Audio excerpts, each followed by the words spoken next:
From Caster Semenya taking the issue to the European Court of Human Rights, to multiple organizations barring trans women in sports, pros react to the track and field trans athlete ban. World Athletics recently announced its second rule change for trans and intersex athletes in 5 years. The previous rule change came into effect in 2018 and stated that athletes who wish to compete in female divisions would have to maintain testosterone levels lower than 5 nanomoles per liter for 24 months. Testosterone's always been a sensitive subject in the world of sport, and many athletes have been accused of taking hormones to improve their muscle mass and increase hemoglobin levels in their blood. Men usually have testosterone levels above 36 nanomoles per liter, and women have anywhere below 2.5 nanomoles per liter.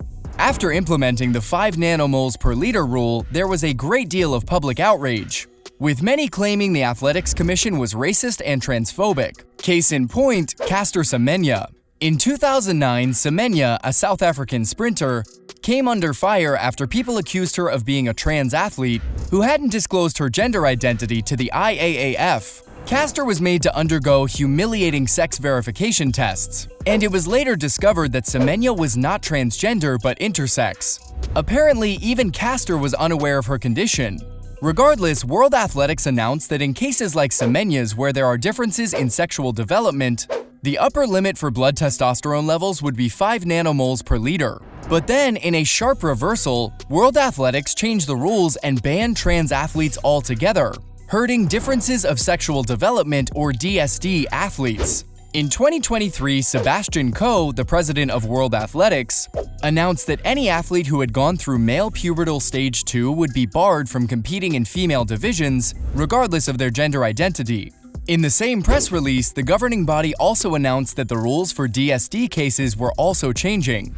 Now, athletes had to maintain testosterone levels lower than 2.5 nanomoles per liter in order to compete against cisgendered women in track and field. So basically, Semenya was booted from the sport she loved the most. And she was understandably upset with World Athletics' decision, telling her fans and supporters that she'd be legally challenging the rule change.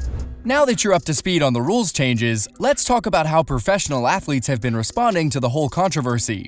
Kristen Worley says it's disheartening and disappointing. The Canadian cyclist was probably one of the first people in cycling to transition from male to female, and competed in several international and elite events before temporarily taking a break to focus on other projects. Today, Kristen's a vocal figure in the world of trans athlete rights, and has a lot to say about World Athletics' decision to ban trans women from track and field. She believes the move was not backed by science as was suggested and is purely political. Worley argues that several of World Athletics' sponsors are right-wing companies and politicians, which is why the governing body chose to exclude a marginalized community from an entire sport. Athlete Ally, a nonprofit LGBTQ athletic advocacy group based in the United States, believes that what we're seeing is discrimination at its finest. Hudson Taylor, the founder of the organization, claims that while excluding trans athletes from sports is abhorrent, the fact that the committee didn't seek to protect the rights of intersex women is disappointing. Taylor cited Semenya as an example, and said that Semenya was forced to undergo gender testing, sex identity tests, and hormone tests, among several other tests, all because people wouldn't accept her in the sport, and they did whatever they could to break her spirit. Likewise, Ricky Coolin, a transgender track athlete from Australia, claims it's sickening how World Athletics made a discriminatory decision and branded it as a move intended to protect women in sport. But not everyone's against the rule change. Emily Diamond thanked the WA for following science. The British track star who won the 400-meter relay race at the 2016 Rio Olympics thanked the WA for doing what was right. Diamond took to Twitter to commend the rule change, and said it was about time the organization looked at the unfair advantage trans athletes had over cisgender women in track and field. However, Eric Villain, a geneticist from the University of California, says there's no significant evidence to suggest that trans athletes have an edge over female athletes. He stated that trans athletes admittedly have more muscle mass, but their hemoglobin levels are the same as cisgendered women after they undergo hormone therapy. And Worley says there's no evidence that trans athletes are dominating female sports, as the media often claims. Worley says that nearly every other medalist in Olympic sports are cisgendered women and that trans athletes are few and far between. Mara Yamauchi, another track and field star, calls the WA's announcement good news, and says it felt odd for her to celebrate something that seems like common sense. Many people thanked World Athletics for the rule change, and the organization Save Women's Sport Australasia said it was about time. An organization dedicated to protecting the integrity of female sports and the rights of female athletes, the SWSA even applauded World Athletics for its brave decision. The SWSA acknowledged the fact that given the political correctness that had crept its way into sports, it must have been hard for World Athletics to come to the decision and stick to it.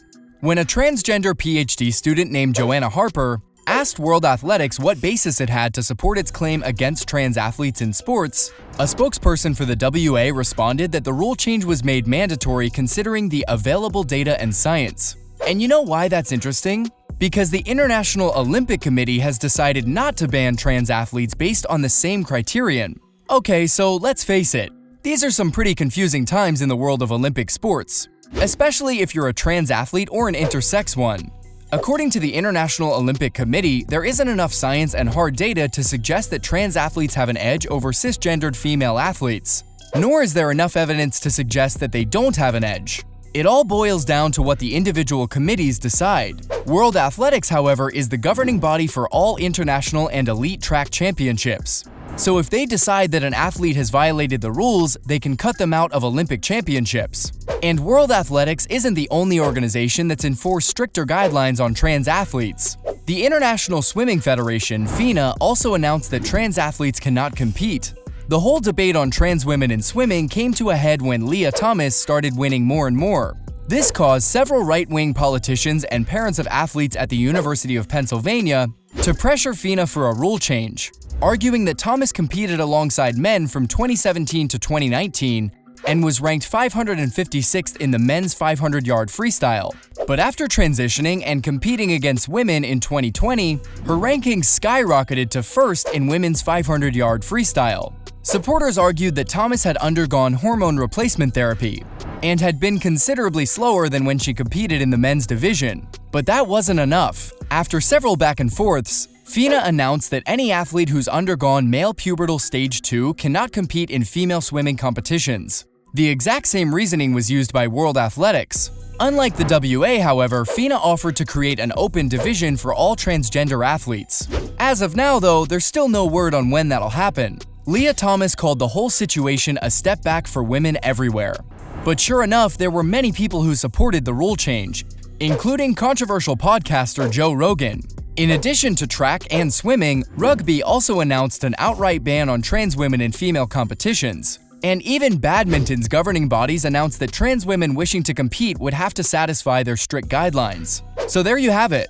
From multiple organizations barring trans women in sports, to Caster Semenya taking the issue to the European Court of Human Rights. That's how pros reacted to the track and field trans athlete ban.